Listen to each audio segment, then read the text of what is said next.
Can you address how you reconcile the risk that you're taking as well?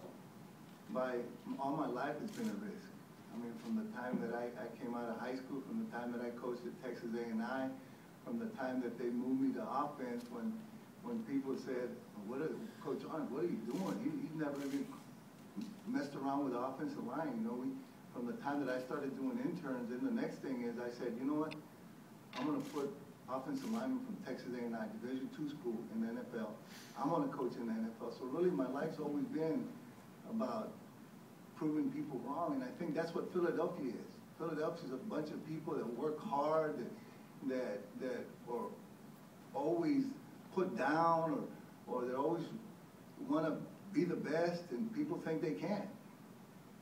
Andy, why wasn't Juan a better option for you a couple of years ago when you gave it to Sean McDermott? Well, like I said, there are pieces of the puzzle that you've got to put. I'm not going to,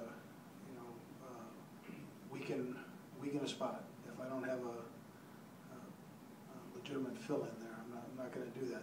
And on the other hand, Sean McDermott did a heck of a job for me. So I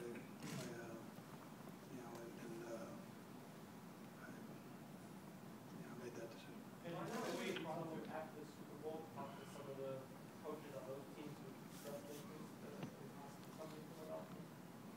Well, simply, I felt that this was the right time to do it. I obviously look at things and study things, and I felt that this was the right decision at the right time. So I made it. Andy, last time we talked to you, you said Sean would be back next year, the day after the Packers game. What changed your mind, and why did you feel like you had to make a move with Sean? Well, listen, I think you know that directly after the season, immediately after the season, that you're very focused on the game that you just lost. It's an emotional time. It's not a time to make a decision like that.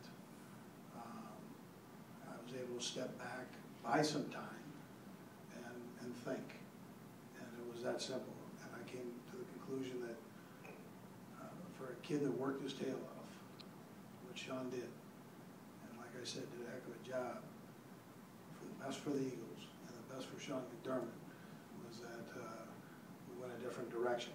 And you obviously saw the respect that Sean had generated by the opportunities that he had as a defensive coordinator with other teams.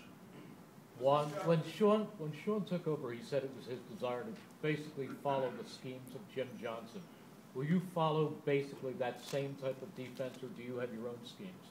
Well, Mel, we hired Jim Washburn, and I think most of y'all know what Jim does. Is Jim attacks. You know, he's a sick-em type guy, which is great for the players that we have. And really, what I'm going to do is the back end is going to complement those four defensive linemen that are going to get up the field, going to create havoc, going to make plays. So we're going to complement that scheme. That's what we're going to do. This past line relationship with Jim Johnson. Talk about the time you had a chance to spend with him while you two were together, and just how much he impacted your thoughts on defense. Well, his office was right next to mine, basically, and so we spent a lot of time. I think Jim was a guy that was innovative, meaning that he designed blitzes. Well, what he found out is I'm a defensive coach, and it's different. I understand protection, but it's different when you present it to a defensive guy, because they really don't understand when you talk to them the way you're talking to your offensive guy. So it's a little different. You present it a little different. So it was fun. It was fun. I mean, there's a blitz that we designed there in the room. You know, it has a name, but I'm not going to give it the name. But you said, okay, now to bring the blitz here, you gotta bring the buck to take this guy. You got to bring the mic to take this guy. And certain things like that, and it was exciting, and we became close friends. Tough deal, you know. We always follow Coach to the game, the home games. We would always follow Coach, you know. So it was a tough deal, you know. Juan, when Sean was let go, did you have an expectation that day or soon afterwards that this might be in your future?